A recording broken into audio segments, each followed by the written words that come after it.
ഹരേ രാമ രാമ രാമ ഹരേ ഹരേ ഹരേ കൃഷ്ണ കൃഷ്ണ കൃഷ്ണ ഹരേ ഹരേ. രാമായ രാമഭദ്രായ രാമചന്ദ്രായ വേധസേ രഘുനാഥായ നാഥായ സീതായാവതേ നമ. കൂജന്തൻ രാമ രാമേതി മധുരം മധുരാക്ഷരം ആരുഷ്യകവിതാശാഖം വന്ദേ വാൽമീകിയോയിനം. വാൽമീകം ഗിരിസംഭൂതൻ രാമം ഭോനിധി സംഗത ശ്രീമദ് രാമായണീകങ്ക പുനാതുപുരത്രയം. എല്ലാ ശ്രോതാക്കൾക്കും നമസ്കാരം. വിവിധ രാമായണങ്ങളെക്കുറിച്ചുള്ള പ്രഭാഷണ പരമ്പരയുടെ 115 ഘട്ടത്തിലേക്ക് പ്രവേശിക്കുകയാണ്. വാൽമീകി രാമായണത്തിലെ ആരണ്യകാണ്ഡം സമ്പൂർണ്ണമായി നമ്മൾ കണ്ടു കഴിഞ്ഞു. ഇനി മറ്റ് രാമായണങ്ങളിൽ ശൂർപ്പണഖയുടെ അംഗച്ഛേദത്തിന് ശേഷം സംഭവങ്ങൾ എങ്ങനെ ചിത്രീകരിച്ചിട്ടുണ്ടെന്ന് നോക്കാം. ഇതൊക്കെ നമ്മൾ ശ്രദ്ധിക്കേണ്ടത്, കാര്യമായ വ്യത്യാസങ്ങളൊന്നും ഒരു രാമായണകാരും വരുത്തിയിട്ടില്ല. പക്ഷെ അതിന് ഊന്നലിലും അതിൻ്റെ വിസ്തരണത്തിലും ഉള്ള വ്യത്യാസങ്ങൾ, അവരുടെ കാഴ്ചപ്പാടുള്ള വ്യത്യാസം അവിടെയൊക്കെ കാണാം. മറ്റ് രാമായണകാരന്മാരൊക്കെ തന്നെ രാമനെ വിഷ്ണുവിൻ്റെ അവതാരമായിട്ടും സാക്ഷാൽ പരമാത്മാവായിട്ടും കണ്ടുകൊണ്ടാണ് വർണ്ണിക്കുന്നത്. അതുകൊണ്ട് ആ ഒരു ഈശ്വരാംശത്തിൽ, ദൈവികാംശത്തിലാണ് അവർ കൂടുതൽ ഊന്നുന്നത്. വാൽമീകി അങ്ങനെയല്ല. രാമൻ്റെ മര്യാദാ പുരുഷോത്തമൻ എന്നുള്ള ഭാവം, സത്യധർമ്മങ്ങൾക്ക് വേണ്ടി പോരാടി എന്നുള്ള ഭാവങ്ങൾക്കൊക്കെയാണ് കൂടുതൽ പ്രാധാന്യം കൊടുക്കുന്നത്. വൈഷ്ണവാവതാരമാണെന്നുള്ളത് സൂചിപ്പിക്കുന്നില്ല. അത് പശ്ചാത്തലമായി ഒരു അടിപ്പടമായി നിലനിൽക്കുന്നുണ്ടെങ്കിലും ഊന്നൽ മുഴുവൻ അതിൻ്റെ മേലല്ല. അപ്പോൾ ഇനി അധ്യാത്മരാമായണത്തിലെ ഈ ശൂർപ്പണഖ ചെയ്തു, ശൂർപ്പണഖയുടെ വാക്കുകളിട്ട് രാവണൻ ചെയ്തതൊക്കെ എങ്ങനെ വർണ്ണിച്ചിരിക്കുന്നു നോക്കാം. ശൂർപ്പണഖ പ്രധാന വ്യത്യാസങ്ങൾ മാത്രം ചൂണ്ടിക്കാണിക്കേണ്ട കാര്യമുള്ളൂ, അല്ലെങ്കിൽ വെറുതെ നമ്മൾ ആവർത്തിക്കേണ്ടി വരും. കഥയുടെ പ്രധാന ഭാഗങ്ങളൊക്കെ ഒരേപോലെ തന്നെയാണ്. ഖരദൂഷണ ത്രിശിരസുകളും 14,000 രാക്ഷസന്മാരും ജനസ്ഥാനത്ത് വെച്ച് തൻ്റെ മുമ്പാകെ തന്നെ വധിക്കപ്പെട്ട് കണ്ടപ്പോൾ ആ ശൂർപ്പണഖ പരിഭ്രമിച്ചു. അവൾക്ക് നിരാശയും ക്രോധവും ഉണ്ടായി. അതുകൊണ്ട് അവൾ പിന്നീട് ഒരേ ഒരു ആശ്രയം രാവണനേ ഉള്ളൂ എന്ന് വെച്ച് നേരിട്ട് ലങ്കയിലേക്ക് ചെല്ലുകയാണ്. അപ്പോൾ ശരീരം മുഴുവൻ ചോര അടിച്ചുകൊണ്ട് വലിയ അട്ടഹാസത്തോടു കൂടി, ആർത്തനാദത്തോടു കൂടിയാണ് ആ ശൂർപ്പണഖ ചെന്നത്. അപ്പോൾ അവളോട് രാവണൻ വിസ്തരിച്ച് ചോദിച്ചു, എന്താ സംഭവിച്ചത്? നിന്നോട് ഈ അതിക്രമം ചെയ്യാൻ ആരാണ്? ഇന്ദ്രനാണോ, ചന്ദ്രനാണോ, വരുണനാണോ എന്നൊക്കെ കുറേ ചോദ്യം ചോദിക്കുന്നുണ്ട്. ആർക്കാണ് ഇതിന് ധൈര്യം വന്നത്? അത് പറയുമെന്ന് പറഞ്ഞപ്പോൾ അവൾ ആദ്യം ചെയ്യുന്നത് രാവണനെ കഠിനമായി ഭർസിക്കുകയാണ്. ജ്യേഷ്ഠനൊക്കെ ആണെങ്കിലും ഭർസിച്ചുകൊണ്ട് അവർ, നീ മധുപാനഭക്തനായി സ്ത്രീകളിൽ ഭരിച്ചിട്ട് ഇങ്ങനെ കഴിയാണല്ലോ, നിന്റെ രാജാവ് എന്നൊക്കെ എങ്ങനെ പറയും? രാക്ഷസ രാജാവാണല്ലോ രാവണൻ. പക്ഷെ നിനക്ക് രാജത്വത്തിൻ്റെ ഗുണങ്ങളൊന്നുമില്ല. രാജാക്കന്മാർ ചാരന്മാരെ അയച്ച് സംഗതികളൊക്കെ സൂക്ഷ്മമായി നിരീക്ഷണം ചെയ്യുന്നത്, നീ അതൊന്നും ചെയ്യുന്നില്ല. നീ അറിയുന്നില്ല, ജനസ്ഥാനത്ത് 14,000 രാക്ഷസന്മാരാണ് നമ്മുടെ ആളുകളാണ് കൊല്ലപ്പെട്ടത്. അവിടെ അയോധ്യയിൽ നിന്ന് വന്ന രാമലക്ഷ്മണന്മാർ എന്ന് പറയുന്ന 2 ക്ഷത്രിയകുമാരന്മാരുണ്ട്. അവരത് സുന്ദരന്മാരും ബാഹുബല വീരത്തോടു കൂടിയവരാണ്. അവരുടെ കൂടെ സീത എന്ന് പറയുന്ന അലോകസാമാന്യമായ സൗന്ദര്യത്തോടു കൂടിയ സ്ത്രീരത്നമുണ്ട്. വിസ്തരി പറഞ്ഞു.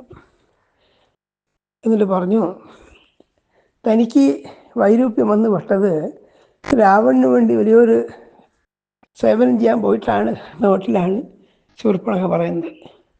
ഞാനീ പറഞ്ഞ ഈ സീത അലോകസുന്ദരിയാണ്. ദേവലോകത്തിലോ ഗന്ധർവന്മാരുടെ ഇടയിലോ യക്ഷസ്ത്രീകളുടെ ഇടയിലോ ഇങ്ങനെ സ്ത്രീയെ കാണില്ല. അത്രയധികം ലോകസുന്ദരിയായിരിക്കുന്ന അവൾ നിനക്ക് ഭാര്യയാകാൻ വേണ്ടിയിട്ട് കൊള്ളാവുന്നവളാണ്. അപ്പം ഞാൻ അവളെ നിനക്ക് ഭാര്യയാക്കാൻ വേണ്ടിയിട്ട് പിടിച്ചുകൊണ്ടുവരാൻ നോക്കിക്കൊണ്ടാണ് എനിക്ക് ഈ അപകടമൊക്കെ പറ്റിയതെന്നാണ് അവൾ ചുരുക്കത്തിൽ പറയുന്നത്. അങ്ങനെ രാവണൻ്റെ സ്ത്രീകളുള്ള കാമത്തെ വർദ്ധിപ്പിച്ചുകൊണ്ട് അത് പ്രോത്സാഹിപ്പിക്കാൻ. വേറൊരു കാര്യമുള്ളത്, എൻ്റെ നാസികയും കർണവും ചെവിയും മൂക്കും മുറിച്ചു എന്നല്ലാതെ മുല മുറിച്ചു എന്നുള്ള കാര്യം രാവണനോട് പറയുന്നതായി നമ്മൾ കാണുന്നില്ല. അതുകൂടി പറയേണ്ടതാണ്. അതുകൊണ്ട് അവളങ്ങനെ പറയുന്നതായി കാണുകയില്ല. അവൾ പറയുന്നത് എൻ്റെ നാസികയും കർണങ്ങളും ഛേദിച്ചു എന്ന് മാത്രമേ പറയില്ല. കർണോചനോദിതസ്തേന രാമേണ സമഹാബല അതതോഹം അതിദുഃഖേന രുദതീ ഖരമന്വകൽ. അതുശരി, ഞാൻ ഖരദൂഷണത്തെ വിശ്വസിച്ചുകളെ ഞാൻ സമീപിച്ചു. അവർക്കാർക്കും രാമനോട് പ്രതികാരം ചെയ്യാൻ സാധിച്ചില്ല എന്നൊക്കെ പറഞ്ഞു. അതിൽ ആവർത്തിച്ച് പറഞ്ഞ് ഉറപ്പിക്കാൻ ശ്രമിച്ചത് ആ സീതയുടെ സൗന്ദര്യാദി ഗുണങ്ങളൊക്കെ. അതുകൊണ്ട് അവൾ നിനക്ക് പറ്റിയവളാണ്, അവളെ നിനക്ക് വേണ്ടി കൊണ്ടുവരാൻ ശ്രമിച്ചുകൊണ്ടാണ് എനിക്ക് ഈ വിഷമമൊക്കെ പറ്റിയത്. അതുകൊണ്ട് ഇതിനു വേണ്ടി പ്രതികാരം ചെയ്യാനൊക്കെ നിനക്ക് ബാധ്യതയുണ്ട്. കാരണം നിനക്ക് വേണ്ടി വലിയൊരു കാര്യത്തിന് പോയിട്ടാണ് എനിക്ക് വിഷമമൊക്കെ ഉണ്ടായതെന്ന് എന്ന് പറഞ്ഞ് ഉറപ്പിച്ചു. അപ്പോൾ രാവണൻ ഇതൊക്കെ കേട്ടതിന് ശേഷം എന്ത് വിചാരിച്ചു എന്ന് കവി വർണ്ണിക്കുമ്പോൾ പ്രധാന വ്യത്യാസമുള്ളത് രാവൺ സാക്ഷാൽ ഭഗവാനാണെന്ന് വിശ്വസിക്കുന്ന ആളായിട്ടാണ് അധ്യാത്മരാമായണത്തിൽ കാണുക. അദ്ദേഹം വിചാരിച്ചു ആ രാമൻ്റെ കൈകൊണ്ട് ഞാൻ വധിക്കപ്പെട്ടാൽ എനിക്ക് മോക്ഷം കിട്ടും. അതിന് രാമനെ പ്രകോപിപ്പിക്കുകയാണ് വേണ്ടത്. രാമൻ്റെ ക്രോധത്തെ വർദ്ധിപ്പിച്ച് അത് എനിക്ക് തന്നെ യുദ്ധത്തിന് വരണം. അങ്ങനെ ആ രാമൻ്റെ കൈകൊണ്ട് കൊല്ലപ്പെട്ടു കഴിഞ്ഞാൽ എനിക്ക് വൈകുണ്ഠരാജ്യം തന്നെ പ്രാപ്തമാവും. ഇനി അഥവാ ഞാനാണ് വിജയിക്കുന്നതെങ്കിൽ എനിക്ക് രാക്ഷസ രാജാവായിട്ട് ഇപ്പോഴത്തെ എനിക്ക് തന്നെ ഭോഗങ്ങളൊക്കെ അസാമാന്യമായ വിധത്തിൽ ഉപഭോഗിച്ചുകൊണ്ട് ആ ഭോഗങ്ങളിൽ മുഴുകി ജീവിക്കുകയും ചെയ്യാം എന്നാണ്. പഥ്യോ യതിസ്യം പരമാത്മനാഹം വൈകുണ്ഠരാജ്യം പരിപാലയേഹം നോചേതിതം രാക്ഷസരാജ്യമേവ ഭോക്ഷേതിരൻ രാമമതോ രാമീ. വധിക്കപ്പെട്ടാൽ എനിക്ക് എന്ത് ചെയ്യാം? വൈകുണ്ഠരാജ്യം പരിപാലയെ, വൈകുണ്ഠരാജ്യത്ത് പോവാം. കാരണം ശാപം കൊണ്ടാണ് ഈ രാവണനും കുംഭകർണനൊക്കെ ആയിട്ട് ഭഗവാന്റെ പാർഷദന്മാരായ ദേവീദേവന്മാർ ജനിച്ചു എന്നാണ് പുരാണ പ്രസിദ്ധമായ കഥ. സനകാദികളുടെ ശാപം നിമിത്തം വൈകുണ്ഠ ലോകത്തിലുണ്ടായിരുന്ന ജയൻ വിജയൻ എന്ന് പറയുന്ന 2 കാവൽക്കാരാണ് ശാപം കൊണ്ട് 3 ജന്മം രാക്ഷസ സ്വഭാവത്തോടുകൂടി അസുര സ്വഭാവത്തോടുകൂടി എനിക്കും അവർക്ക് ശാപം കിട്ടിയതാണ്. ആദ്യത്തെ ജന്മത്തിൽ ഹിരണ്യകശിപുവും ഹിരണ്യാക്ഷനായി ജനിച്ചു. ഇപ്പോഴിതാ രാവണ കുംഭകർണന്മാരായി. ഇനി അടുത്ത ജന്മത്തിൽ അവർ ശിശുപാല ദന്തഭക്തന്മാരായി ജനിക്കും. അവരെ കൃഷ്ണാവതാരത്തിൽ ഭഗവാൻ കൊല്ലുകയും ചെയ്യും. ഇതൊക്കെയാണ് കഥയുടെ രൂപം. ഇതൊക്കെ മനസ്സിൽ വെച്ചുകൊണ്ടാണ് നമ്മളിത് മനസ്സിലാക്കേണ്ടത്. അതുകൊണ്ട് എനിക്ക് 2 നഷ്ടമില്ല എന്നാണ് രാവണൻ്റെ സാമർഥ്യം. മോചേതിതൻ രാക്ഷസരാജ്യമേവ, ഇന്ന് രാമൻ്റെ കയ്യാൽ വധിക്കപ്പെട്ടില്ല, അഥവാ എനിക്ക് വിജയം ഉണ്ടായതിനെതിരെ, അങ്ങനെയാണെങ്കിൽ ഈ രാക്ഷസ രാജ്യത്തെ രാജാവായിട്ട് ജയിക്കുകയും ചെയ്യാം. അതുകൊണ്ട് എനിക്ക് രാമനോട് വിരോധ ബുദ്ധിയാണ് ഉണ്ടാവേണ്ടത്. ഇത് ഭക്തി കാവ്യങ്ങളിലുള്ള ഒരു സങ്കല്പമാണ്. അതായത് ഭഗവാനോട് എപ്പോഴും പ്രണയപൂർവ്വമായിട്ടോ ആരാധനാപൂർവമായ സമീപനം ഉണ്ടാവണമെന്നില്ല. വിരോധം കൊണ്ടോ കാമം കൊണ്ടോ ദ്വേഷം കൊണ്ടോ ഒക്കെ ഭഗവാനെ പ്രാപിക്കാമെന്നുള്ള ആശയമാണ് ഭാഗവതാദി പുരാണങ്ങളിൽ കാണുക. ഏതെങ്കിലും തരത്തിൽ കാമം കൊണ്ടാവാം, ദാസ്യം കൊണ്ടാവാം, ഭൃത്യഭാവം കൊണ്ടാവാം, പലതരത്തിലും ഭഗവാനെ പ്രാപിക്കാമെന്നാണ്. ഏന പ്രകാരേണ മനഃകൃഷ്ണയെ നിവേശയിൽ എന്നൊക്കെ ഭാഗവതത്തിൽ സപ്തമസ്കന്ധത്തിൽ കാണാം. ഏതെങ്കിലും പ്രകാരത്തിൽ മനസ്സ് ഭഗവാനിൽ ഉറയ്ക്കണം, അത്രയേ ഉള്ളൂ. ശത്രുവായിട്ട് വിചാരിച്ചാൽ പോലും ഭഗവാന് വിഷമമില്ല, എപ്പോഴും പരിചരിക്കണം. ഭഗവാനിൽ എപ്പോഴും മനസ്സ് വെക്കുന്നവർക്ക് ആത്യന്തികമായി മോക്ഷം തന്നെ ലഭിക്കും, ഭഗവത് പ്രാപ്തി ഉണ്ടാവും എന്നുള്ളതാണ് ഈ വിശ്വാസം. ആ അർത്ഥത്തിലാണ് ഈ രാവണൻ വിചാരിക്കുന്നത് രാമൻ്റെ ക്രോധത്തെ വർദ്ധിപ്പിക്കുകയാണ് വേണ്ടത്. രാമന് എന്നോടുള്ള ക്രോധം വർദ്ധിച്ചിട്ട് തന്നെ അവിടെ യുദ്ധത്തിന് തന്നെ വധിക്കണം. അതുകൊണ്ട് എനിക്ക് യാതൊരു നഷ്ടവും വരാനില്ല, എന്തായാലും ഗുണാൻ.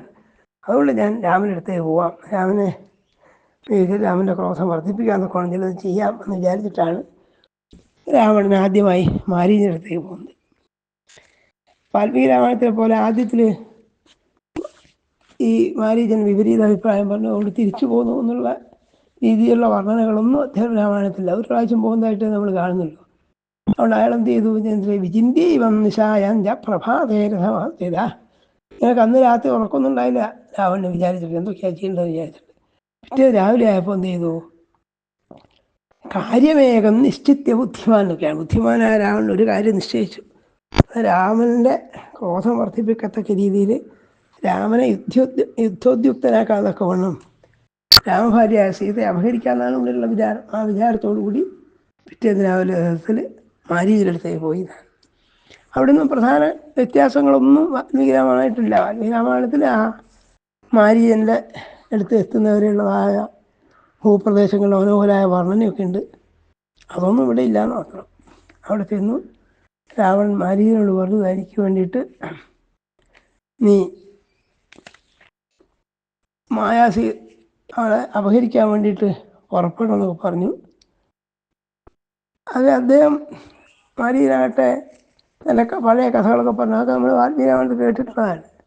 ഞാൻ യഥാർത്ഥത്തിൽ ഈ രാമനായിട്ട് പണ്ട് ഏറ്റുമുട്ടിയിട്ടുള്ളതാണ്. ആ രാമനെ ആർക്കും നേരിടാൻ കഴിയില്ല. ഞാനാകട്ടെ രാമനെ വിചാരിച്ചപ്പോഴും ഭയന്നുകൊണ്ടിരിക്കുകയാണ്. അതുകൊണ്ട് എന്നോട് ആരാണ് ഈ അപകടങ്ങളൊക്കെ പറഞ്ഞു തന്നത്? അതുകൊണ്ട് ഞാൻ ഇതിനില്ല എന്ന് പറഞ്ഞു. പക്ഷേ രാവണൻ ഭയപ്പെടുത്തി എൻ്റെ വാളിന് ഊണാക്കുന്നുണ്ട്, നിന്നെ ഞാൻ വധിക്കുന്നുണ്ടെന്ന് പറഞ്ഞപ്പോൾ രാമൻ്റെ കൈ കൊണ്ട് വധിക്കപ്പെടുന്നതാണ് മോക്ഷത്തിനും കൂടി നല്ലത് എന്ന് വിചാരിച്ചിട്ട് അങ്ങോട്ട് പുറപ്പെട്ടു എന്നാണ്. അതൊന്നും വാൽമീകി രാമായണത്തിലില്ലാത്ത. വാൽമീകി രാമായണത്തിൽ ഉപദേശിച്ചു എന്നൊക്കെയുള്ള ശരിയാണ്. പക്ഷേ മോക്ഷപ്രാപ്തിക്ക് എന്നുള്ളതിനേക്കാൾ കൂടുതൽ സജ്ജനങ്ങളുടെ കൈകൊണ്ട് വധിക്കുന്നതാണ് നല്ലത് എന്നുള്ള മട്ടേ ഉള്ളൂ. അങ്ങനെ പുറപ്പെട്ട കാര്യങ്ങൾ ഒക്കെയാണ് ഈ അധ്യാത്മരാമായണത്തിൽ പറഞ്ഞുള്ളത്.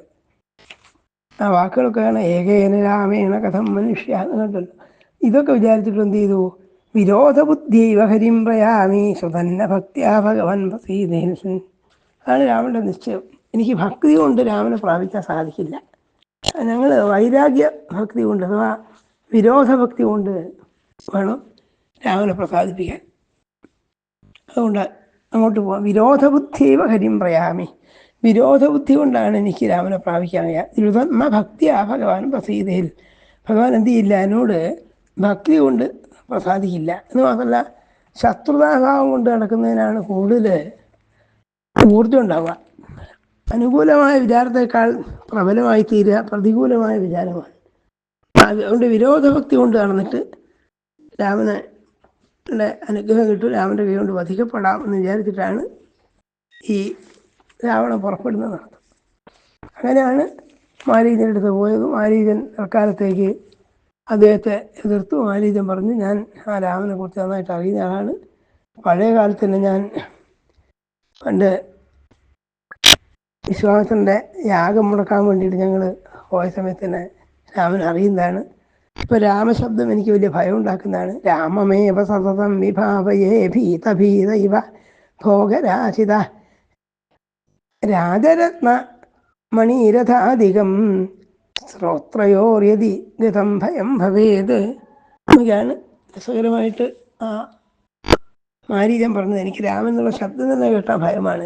എന്നുള്ള ശബ്ദമുള്ള വാക്കുകൾ ഞാൻ കേൾക്കാനുള്ള നല്ലതാണ്. രാജാവെന്നോ രത്നമെന്നോ രമണിയെന്നോ രമണീയെന്നോ രഥമെന്നോ ഒക്കെ ഉള്ളതാണല്ലോ.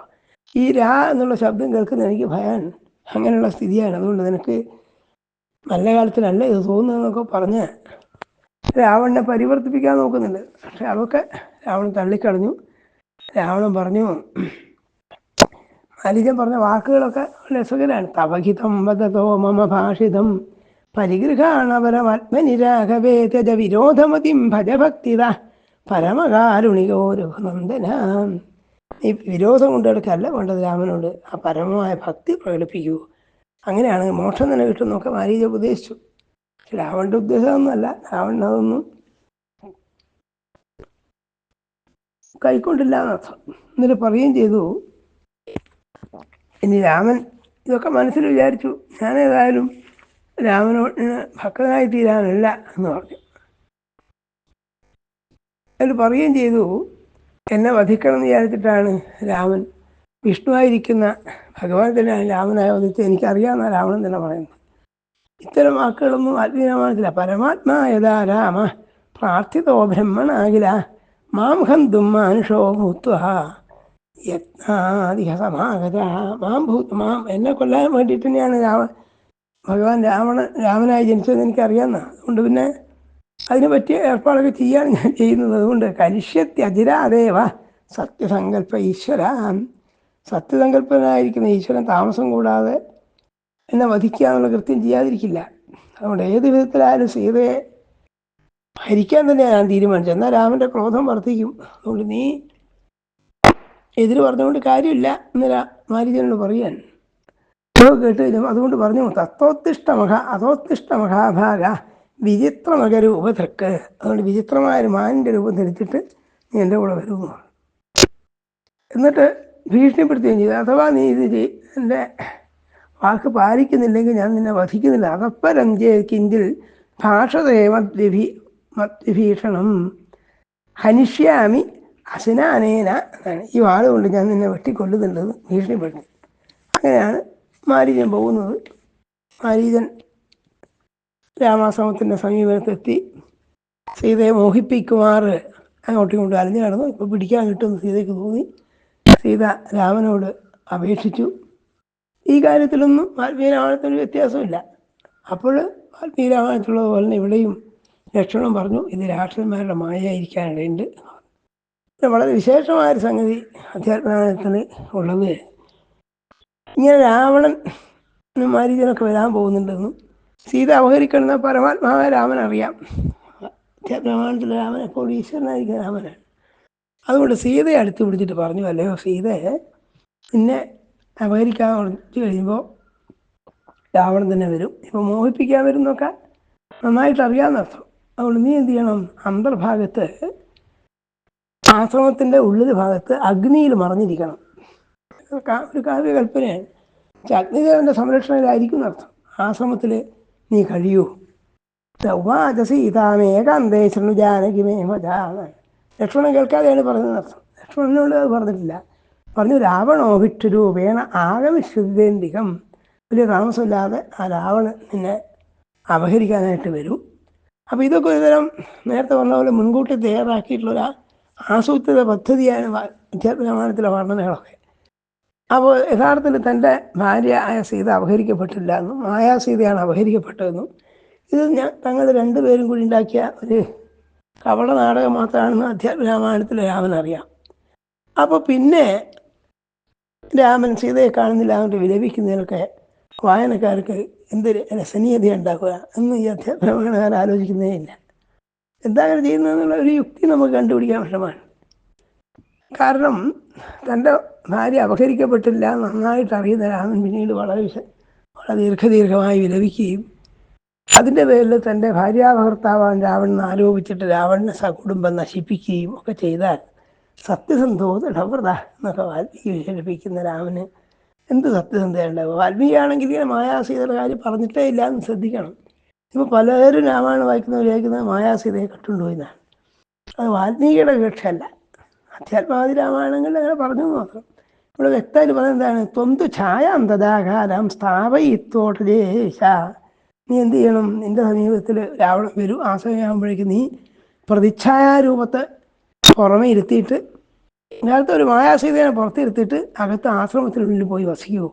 നിന്നെ ആർക്കും കാണാതിരിക്കട്ടെ. കാലം കഴിയുമ്പോൾ ഞാൻ നിന്നെ രാവണവധാനന്തരം നിന്നെ തിരിച്ചെടുക്കുന്നുണ്ട് എന്ന് രാമൻ പറഞ്ഞു എന്നാണ്. ഇവിടെവർക്കാണ് പിന്നീട് മായാസീതയുടെ സങ്കല്പം ഉണ്ടായത്. അപ്പം മായാസീതയാണ് രാവണൻ കട്ടുകൊണ്ട് മനഃപൂർവ്വം രാമൻ യഥാർത്ഥത്തിലൊരു ഈ ജീവജാലങ്ങളെ കെണി വെച്ച് പിടിക്കുന്ന പോലെ മായാസീതയാകുന്നൊരു കെണി വെച്ച് കൊടുത്തിട്ട് രാവണനെ അതിൽ പിടിപ്പിക്കുക ഇതെന്നർത്ഥം. എന്നിട്ട് ആ പേരിൽ തൻ്റെ യഥാർത്ഥ ഭാര്യ അപഹരിക്കപ്പെട്ടിട്ടില്ല എന്ന് വ്യക്തമായിട്ടറിയാവുന്ന രാമൻ അതിൻ്റെ പേരിൽ ലങ്കാനഗരിയോട് നശിപ്പിച്ചു എന്ന് പറഞ്ഞാൽ അതിലെന്ത് ധാർമ്മികതയാണ്, എന്ത് സത്യസന്ധതയുള്ളത് മനസ്സിലാക്കാൻ കുറച്ച് വിഷമമാണ്. അപ്പോൾ ഈ ഒരു കപടനാടകം ആടുകയാണ് ഇവിടെ ചെയ്യുന്നതെന്നാണ് അധ്യാത്മരാമായണത്തിലുള്ളത്. ആത്മീയമായിട്ട് അങ്ങനെ പറയുകയും ചെയ്യാത്തതാണ്. എന്നിട്ട് എന്ത് ചെയ്തു, മായാസീതാത്തത ആവശ്യമായ അവിലംബിതം ഹസന്തി രാമഭ്യേവ പ്രോവാചവിനെ അന്യത. അപ്പം ഇങ്ങനെയുള്ള സീത എന്ത് ചെയ്തു, ഈ രാമൻ്റെ വാക്യം കേട്ടിട്ട് അകത്തേക്ക് പോയി ചെയ്തു. രാമോദിതം വാക്യ ശ്രുത്വ, രാമനാൽ പറയപ്പെട്ട വാക്ക് കേട്ടിട്ട് അവളെന്ത് ചെയ്തു, മായാസീതയെ അവിടെ സ്ഥാപിച്ചിട്ട് മായാസീതാം ബഹിസ്ഥാപ്യ, മായാസീതയെ പുറത്തിരുത്തിയിട്ട് യഥാർത്ഥ സീത ആശ്രമത്തിനുള്ളിൽ അഗ്നിയിൽ മറിയുകയും ചെയ്തു. അപ്പോൾ ഇനി ഉള്ള രംഗത്തൊക്കെ ആരാ ഉള്ളത്, മായാസീതയാണ് ഉള്ളത്. ഇനി നമ്മൾ യഥാർത്ഥ സീതയെ കാണുക രാവണവധാനന്തരം അഗ്നിയിൽ ചാടുന്നുണ്ട് സീത. ആ സമയത്ത് യഥാർത്ഥ അഗ്നിദേവൻ സീതയായിട്ട് പൊങ്ങി വന്നു കാണാം. അതുവരെ അധ്യാത്മരാമായണത്തിൽ കാണുന്ന സീതയുടെ വാക്കും പ്രവൃത്തിയൊക്കെ മായാസീതയുടെ വാക്കാണ്. അപ്പോൾ മായാസീതയാണ് ഈ മാരീചനെ കണ്ട് മോഹിച്ചതെന്നും മായാസീതയാണ് രാവണൻ കട്ടുകൊണ്ടുപോയതാണ് അധ്യാത്മരാമായണ പ്രകാരം വരിക. അപ്പോൾ പിന്നെ സീത പറഞ്ഞല്ലേ ഈ ലക്ഷ്മണനോട് പറഞ്ഞാൽ കടുപ്പമുള്ള വാക്കുകളോ ഒന്നും സീതയ്ക്കൊരു കർത്തൃത്വമില്ല എന്നർത്ഥം. അതൊക്കെ മായാസീത പറഞ്ഞതാണ്. ഇതാണ് അധ്യാത്മരാമായണത്തിലൊരു മായ. അവിടെ കൃത്യമായിട്ട് പറഞ്ഞു മായാസീതാതത അവശ്യന്മകം മായാവിനും വിധം. ആ മാരീരൻ പൊന്മാനായിട്ട് വന്നു പ്രഖ്യാതാണ്. അത് കണ്ടപ്പോൾ ഈ മായാസീതയാണ് പരിഭ്രമിച്ചത്. അവളെന്ത് പറഞ്ഞു, രാമനോട് എനിക്കൊരു താല്പര്യമുണ്ട് പറഞ്ഞു. രാമൻ അതിനെ ഇത് ലക്ഷ്മണനെ അറിയിച്ചതില്ല എന്നുള്ളതാണ് രസം. അങ്ങനെ വാൽമീകി രാമായണത്തിൽ കാണുന്ന പോലെ ഇവിടെയും ആ മാന് അവരുടെ ഹൃദയം ആകർഷിച്ചു അങ്ങോട്ടും കൊണ്ട് ചുറ്റി നടന്നു. സീതയുടെ മോഹം കണ്ടിട്ട് രാമൻ മാനിനെ പിടിക്കാനായി പുറപ്പെട്ടു. ലക്ഷ്മണൻ അപ്പോഴേ പറഞ്ഞു, ഇത് ശരിയല്ല, ഇത് മാരീചനാണ്, രാക്ഷസമായ എന്ന് പറഞ്ഞു. പക്ഷെ രാമൻ അതിന് ഉത്തരം എന്താ പറഞ്ഞാൽ, ഇനിയിപ്പോൾ മാരീചനാണെങ്കിൽ തന്നെ യതി മാരീരയെ വേയം തഥാ ഹത്മിന സംശയ, ഇവരെ ഞാൻ വധിക്കുന്നുണ്ട്, രാക്ഷസന്മാരെ വധിക്കുക നമുക്ക് കർത്തവ്യം കൂടെയാണ് എന്നൊക്കെ പറഞ്ഞിട്ട് പോവുകയും ചെയ്തു. അങ്ങനെ ഈ ലക്ഷ്മണനെ ഏൽപ്പിച്ചു സീതയുടെ സുരക്ഷ. രാമനാണ് മാനിനെ പിടിക്കാൻ പോയത്. ബാക്കിയൊക്കെ വിഖ്യാതമാണ്. അങ്ങനെ പിടിക്കപ്പെടും, താൻ കൊല്ലപ്പെടും എന്നറിയാൻ സമയത്ത് രാമൻ്റെ ശരമേറ്റ് വീണ മാരീരൻ ലക്ഷ്മണ സീതയെ ദയനീയമായിട്ട് വിലപിച്ചു. സീത അത് കേട്ട് പരിഭ്രമിച്ചു. ഒക്കെ ചെയ്ത മായാസീത നമ്മൾ ഓർമ്മിക്കണം. അങ്ങനെ ആ മായാസീത ലക്ഷ്മണനോട് പറഞ്ഞു, നീ യഥാർത്ഥത്തിൽ വളരെ കപട നാടകക്കാരനാണ്, എന്നെ അപഹരിക്കാൻ വേണ്ടിയിട്ട് ജ്യേഷ്ഠൻ്റെ കൂടെ കൊണ്ടുള്ളതാണ്, അതുകൊണ്ട് നീ അതുകൊണ്ടാണ് പോകാൻ മടിക്കുന്നതെന്നൊക്കെ ലക്ഷ്മണനോട് പറഞ്ഞു. ലക്ഷ്മണൻ ആദ്യം മടിച്ചു. കാരണം എൻ്റെ ജ്യേഷ്ഠന് ഇത്തരത്തിലുള്ള യാതൊരു വിലാപവും ഉണ്ടാവില്ല, ജ്യേഷ്ഠനെ ലോകങ്ങളിൽ ആരും ജയിക്കാനില്ല. ലക്ഷ്മണേതി വചനം പ്രാതുസ്തേന ശൃണോഹിയും താമാഹ ലക്ഷ്മണോ ദേവി രാമവാക്യന്ന ബന്ധവേൽ യം കശ്ചിത് രാക്ഷസോ ദേവി മയമാണോ ബ്രവിൻവച. ലക്ഷ്മണനെ കൃത്യമായി മനസ്സിലായി, ഇതേതോ രാക്ഷസൻ്റെ വിദ്യയാണ്, രാക്ഷസനാണ് ശബ്ദം ഉണ്ടാക്കിയെന്നൊക്കെ മനസ്സിലായി. അത് പറയാണ്, എൻ്റെ ജ്യേഷ്ഠന് അങ്ങനത്തെ ഒരു വിലാപം ഉണ്ടാവില്ല എന്ന് പറഞ്ഞു. ഇതൊന്നും കേട്ടിട്ട് ആ മായാസീത അനുസരിച്ചില്ല. ക്രുദ്ധ ലക്ഷ്മണമാലോക്യ സീത ബാഷ്പവിലോചന, കരഞ്ഞുകൊണ്ട് സീത പറഞ്ഞതാണ്. അപ്പോൾ ആ കരത്തിലൊക്കെ യഥാർത്ഥത്തിൽ ഈ കാര്യം മായാസീതയാണ് ഈ കരയുന്നത്, മായാസീതയാണ് പറയുന്നത് കണ്ടാൽ അനുവാചകന് എങ്ങനെയാണ് അതിൽ രസിക്കാൻ കഴിയുക? കരുണാർദ്രമായിട്ട് പറയുന്ന വാക്കുകളൊക്കെ വെറും കപടമാണെന്ന് മുൻകൂട്ടി കവിത നമ്മളോട് പറഞ്ഞു കഴിഞ്ഞാൽ അതിൻ്റെ രസനീയത എന്താ ഉള്ളത് എന്ന് മനസ്സിലാക്കാൻ വിഷമാണ്. പറയുന്നത് എന്താണ്? ബാഷ്പവിലോചന എന്നൊക്കെ അതിന് പറഞ്ഞു. മാം നേതുമാകസോഹിത്വം രാമനാഥവസ്ഥിതേ, രാമന് നാശം ഉണ്ടായിക്കഴിഞ്ഞാൽ എന്നെ കൊണ്ടുപോയി കളയാനിട്ട് വന്നവനാണ് നീ എന്നൊക്കെയുള്ള കടുപ്പമായ വാക്കുകളൊക്കെ വാൽമീകി രാമായണത്തിലുള്ളവരിൽ ഇവിടെ പറഞ്ഞു. ലക്ഷ്മണനാകട്ടെ വളരെ വിഷാദത്തോടു കൂടി, കാരണം ജ്യേഷ്ഠൻ പറഞ്ഞതിന് വിപരീതമായി ചെയ്യുന്നത് അദ്ദേഹത്തിന് ഇഷ്ടമുള്ള കാര്യമല്ല. ജ്യേഷ്ഠൻ്റെ അക്രീതദാസനായിരുന്നു ലക്ഷ്മണൻ. എന്നാലും പോയി. ആ സമയത്ത് രാവണൻ വന്നു.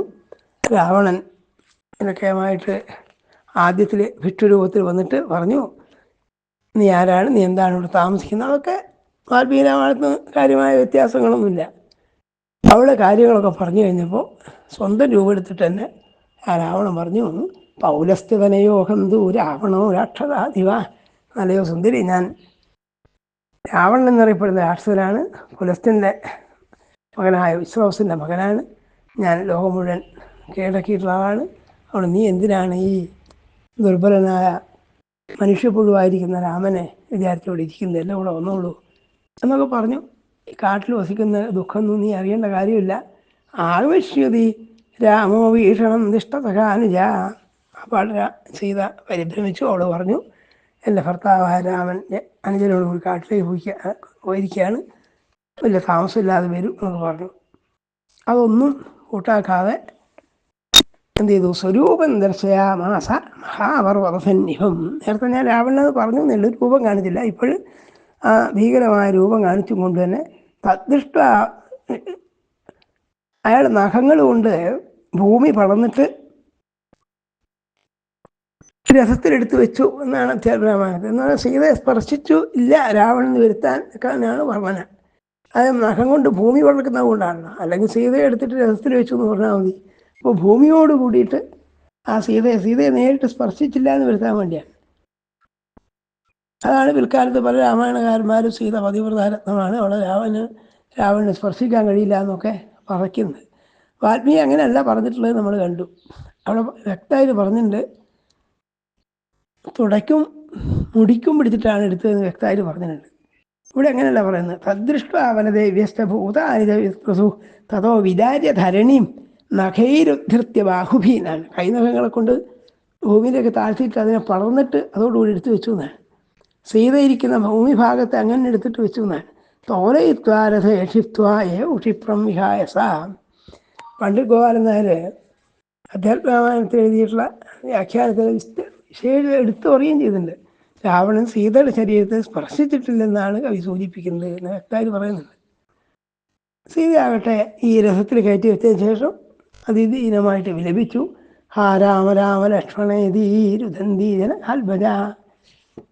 അതൊക്കെ വാൽമീകി രാമായണത്തിലുള്ളതുപോലെ തന്നെ അങ്ങനെ കരഞ്ഞുകൊണ്ടിരിക്കുക. അവൾ ദീനദീനമായി വിലപിച്ചു. രാവണനാകട്ടെ അവളെ രഥത്തിലിരുത്തി ആകാശമാർഗം പോവുകയായിരുന്നു. അപ്പോൾ ജടായു കണ്ടു. ജടായു താൻ ജീവിച്ചിരിക്കുമ്പോൾ ഇത്തരം അതിക്രമം സമ്മതിക്കില്ല എന്നുള്ള നിലയ്ക്ക് അദ്ദേഹത്തോട് യുദ്ധത്തിൽ വന്നു. ആകാശത്തിൽ അവർ തമ്മിൽ ഏറ്റുമുട്ടി. വിഹായസ നീയമാന സീതാപശ്ചതധോമുഖി. അതിലൊന്നും കാര്യമായ വ്യത്യാസമില്ല. ജടായു തൻ്റെ നഖങ്ങളെ കൊണ്ടും കൊക്കുകൊണ്ടും ചിറകടി കൊണ്ടൊക്കെ രാവണൻ വല്ലാതെ ബുദ്ധിമുട്ടിച്ചു. രാവണൻ യാതൊരു ഗതിയില്ലാതെ അവസാനത്തിൽ തൻ്റെ ചന്ദ്രഹാസം എന്നുള്ള വാള് ഉരിയിട്ട് പക്ഷിയുടെ 2 ചിറകുകൾ മുറിച്ചു വീഴ്ത്തി. പിന്നെ പക്ഷിക്ക് ഒന്നും ചെയ്യാനില്ല. അത് മരണാസന്നായി നിലംപതിച്ചു. സീതയാട്ടെ വല്ലാതെ ദുഃഖിച്ചു. അവൾ പോയിക്കൊണ്ടിരിക്കെ ഒരു പർവ്വതത്തിൻ്റെ മേലെ 4-5 വാനരന്മാരിക്കുന്നത് കണ്ടു. അവൾ തൻ്റെ ഭർത്താവ് തന്നെ കണ്ടുപിടിക്കാൻ ഹേതുവായിക്കൊള്ളട്ടെ എന്ന് വെച്ചിട്ട് തൻ്റെ ആഭരണങ്ങൾ അഴിച്ചിട്ട് ഉത്തരീ അർത്ഥഖണ്ഡേന വിമുച്യ ആഭരണാധികം. തൻ്റെ ആഭരണങ്ങളൊക്കെ ഒരു ഉത്തരീയത്തിൽ ഒരു ശീലയിൽ പോന്നിട്ട് താഴെ കിട്ടുമെന്ന് അർത്ഥം.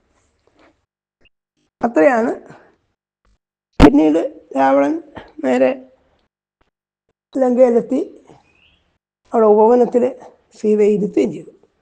പിന്നീട് ഈ രാമലക്ഷ്മണന്മാരെന്ത് ചെയ്തു എന്നാണെങ്കിൽ ലക്ഷ്മണൻ സീതയുടെ ദുർവാക്കുകൾ കേട്ടിട്ട് രാമനെ അന്വേഷിച്ച് വരുമ്പോൾ രാമനാകട്ടെ ഈ മാരീചനെ വധിച്ച ശേഷം തിരിച്ചു വരികയായിരുന്നു. തിരിച്ചു വരുന്ന രാമൻ തൻ്റെ നേർക്ക് ലക്ഷ്മണൻ വരുന്നത് കണ്ടപ്പോൾ തന്നെ അപകടങ്ങളൊക്കെ മണത്തറിഞ്ഞു. യഥാർത്ഥത്തിൽ പറഞ്ഞാൽ മണത്തറിയാനൊന്നുമില്ല. തനിക്ക് ഇതൊക്കെ സംഭവിക്കുന്ന ആദ്യമേ രാമൻ അറിയാം. പക്ഷേ കൈ പറയുന്നത് എന്താണ്, അദ്ദേഹം ഈ ലക്ഷ്മണനെയും കൂടി വഞ്ചിച്ചു കളയാമെന്ന് വിചാരിച്ച് കരഞ്ഞു. അപ്പോൾ രാമൻ്റെ ഈ വിലാപത്തിൽ സീത അപഹരിക്കപ്പെട്ടു എന്ന് പറഞ്ഞിട്ട് അദ്ദേഹം വിലപിക്കുന്ന മുഴുവൻ കപടമായിട്ടാണെന്നാണ് അധ്യാത്മരാമായണം കൊണ്ട് വരിക. കാരണം അദ്ദേഹത്തിന് നന്നായിട്ട് അറിയാം അപഹരിക്കപ്പെട്ടില്ല എന്ന്. പക്ഷെ ലക്ഷ്മണനെ പോലും അറിയിക്കാതെ അവിടെ പറയുന്നില്ല, ഞാൻ ഈ ലക്ഷ്മണനെ വഞ്ചിക്കുക തന്നെ എന്ന് പറഞ്ഞുകൊണ്ടാണ് വിലപിക്കുന്നത്. അത് ആദ്യം കുറച്ച് വിപരീതമായിട്ട് പറഞ്ഞു, നീ സ്ത്രീകളുടെ വാക്ക് കേട്ടേനോ ഒന്നും ശരിയായില്ല, അവൾക്ക് എന്ത് സംഭവിച്ചിട്ടുണ്ടാവാം എന്നൊക്കെ പറഞ്ഞ് കരഞ്ഞു. അവരങ്ങനെ നടന്നുകൊണ്ടിരിക്കുകയാണ്. ജടായു മരണാസന്നായി കിടക്കുന്ന ജടായുവിനെ കണ്ടു. പിന്നീട് ജടായു അനുഗ്രഹിച്ചു. ജടാവിൻ്റെ ഗംഭീരമായ സ്തുതി, അത്തരൊരു സ്തുതിയൊന്നും വാൽമീകരാമായണത്തിലില്ല. ജടായു കാര്യങ്ങളൊക്കെ പറഞ്ഞു കൊടുത്തെന്ന് മാത്രമേ ഉള്ളൂ. പിന്നെ അവർ നടന്നുകൊണ്ടിരിക്കെ നമ്മൾ വാൽമീകരാമായണത്തിൽ വിശദമായി കണ്ട ആ കബന്ധൻ്റെ ആഗമനം, വായ പോലും വയറിനുള്ളിലായിപ്പോയ 2 യോജന നീളത്തിൽ കൈനീട്ടിപ്പിടിച്ച് സകലത്തെയും ഭക്ഷിച്ചിരിക്കുന്നവനായ കബന്ധനെ കണ്ടു. കബന്ധൻ്റെ കൈകൾ ജ്യേഷ്ഠാനന്ദന്മാർ അറുത്തിട്ടപ്പോൾ അയാൾ, ഞാൻ പണ്ട് യക്ഷനായിരുന്നു, എനിക്ക് ശാപം കൊണ്ട് ഞാനിങ്ങനെ ആയതാണ്, നിങ്ങളെന്നെ വലിയൊരു കുഴിയിൽ ഇട്ട് തീ വെച്ച് നശിപ്പിച്ചു കഴിഞ്ഞാൽ എനിക്ക് പഴയ രൂപം തിരിച്ചു കിട്ടും എന്ന് പറഞ്ഞു. അതൊക്കെ വാൽമീകരാമായണത്തിലുള്ള പോലെ ഇവിടെയും പറയുന്നുണ്ട്. അതിനുശേഷം ആ കബന്ധൻ, പണ്ട് പൂർവ്വജന്മത്തിൽ യക്ഷനായിരുന്ന ആ കബന്ധനാണ് രാമലക്ഷ്മണന്മാരോട് തെക്കോട്ടാണ് സീതയെ കൊണ്ടുപോയിട്ടുള്ളതെന്നും ഞങ്ങൾ കുറേ കൂടി നടന്നാൽ പമ്പാസ്ഥലത്ത് ശബരിയെ കാണും, ശബരി നിങ്ങൾക്ക് വേണ്ടതായ നിർദ്ദേശങ്ങൾ നൽകും എന്നൊക്കെ പറഞ്ഞിട്ട് അപ്രത്യക്ഷമാവുകയും ചെയ്തു. ഇവിടെ നിന്ന് വിസ്തരിക്കാത്ത ഇതൊക്കെ വാൽമീകി രാമായണത്തിന് കാര്യമായ ഒരു വ്യത്യാസമില്ലാതെ തന്നെയാണ് പറഞ്ഞിട്ടുള്ളത്. ശ്ലോകത്തിൻ്റെ ഏറ്റക്കുറച്ചിലുകളുണ്ട്, വിശദീകരണത്തിൽ ചെറിയ വ്യത്യാസങ്ങളുണ്ടെന്നുള്ളത് കവിഞ്ഞാൽ അധ്യാത്മരാമായണകാരൻ വേറെ വ്യത്യാസങ്ങളും വരുത്തിയില്ല. സുപ്രധാനമായ വ്യത്യാസം ഈ മായാസീതയെ കൊണ്ടുവന്നു എന്നുള്ളതാണ്. മായാസീതയാണ് അപഹരിക്കപ്പെട്ടത് എന്ന് ആക്കി തീർക്കാഞ്ഞത്. അങ്ങനെ അവർ ശബരിയുടെ ആശ്രമത്തിലെത്തുന്നു. ശബരി അവരെ സ്വീകരിക്കുന്നതും ശബരി അവരെ രാമലക്ഷ്മണന്മാരെ സ്തുതിച്ചുകൊണ്ട് ജീവൻ വെടിയുന്നവരെയാണ് ആരണ്യകാണ്ഡത്തിലുള്ളത്. ഇനി മറ്റ് രാമായണങ്ങൾ പ്രഖ്യാതമായിട്ട് തുളസീദാസ് രാമായണം, രാമായണ ചമ്പു, കമ്പരാമായണം മുതലായതിൽ ഈ ഭാഗങ്ങൾ ഇങ്ങനെ വിസ്തരിക്കപ്പെട്ടിരിക്കുന്നു. നമുക്ക് സാമാന്യമായിട്ട് ഇനി അടുത്ത പ്രഭാഷണത്തിൽ കേൾക്കാം. അതിനുശേഷം നമുക്ക് വാൽമീകി രാമായണത്തിലെ സുന്ദരകാന്ഡത്തിലേക്ക് പ്രവേശിക്കാം, അല്ല കിഷ്കിന്ധാകാന്ഡത്തിലേക്ക് പ്രവേശിക്കാം. അപ്പോൾ ആരണ്യകാന്ഡത്തിൽ കാര്യമായ വ്യത്യാസങ്ങളൊന്നും ഇല്ലാത്തതുകൊണ്ടാണ് അത് അത്രയധികം നമ്മൾ വിസ്തരിക്കാത്തത്. അത് വാൽമീകി രാമായണത്തിലെ കഥാഭാഗങ്ങളൊന്നും വ്യത്യാസമില്ല, അതിൻ്റെ ഊന്നലുകളിൽ കാര്യമായ വ്യത്യാസം എപ്പോഴും ശ്രദ്ധിക്കേണ്ടത് ഈ മായാസീതയെക്കുറിച്ചുള്ള പരാമർശമാണ്. അഭ്യസ്തവിദ്യരായ ആളുകൾ പോലും വിചാരിക്കുന്നത് മായാസീതയെക്കുറിച്ച് വാൽമീകിനെ പറഞ്ഞിട്ടുണ്ടെന്നും മായാസീത അപഹരിക്കപ്പെട്ടു എന്നാണ് രാമായണത്തിൻ്റെ മൂലകഥ എന്നാണ്. വാസ്തവത്തിൽ അങ്ങനെയല്ല. വാൽമീകി മായാസീതയെക്കുറിച്ച് പരാമർശിക്കുന്നേയില്ല. അതൊക്കെ പിൽക്കാല രാമായണ കർത്താക്കൾ ഉണ്ടാക്കി തീർത്തില്ല. ഇനി നമുക്ക് പുലത്തിൻ്റെയും കമ്പരുടെയൊക്കെ രാമായണത്തിൽ ഈ ശൂർപ്പണഖയുടെ അംഗച്ഛേദത്തിന് ശേഷമുള്ള സംഭവങ്ങൾ എങ്ങനെ വർണ്ണിച്ചിട്ടുണ്ടെന്ന് അടുത്ത ഭാഷയിൽ കേൾക്കാം. തൽക്കാലം ഇവിടെ ഉപസംഹരിക്കാൻ. നമസ്കാരം.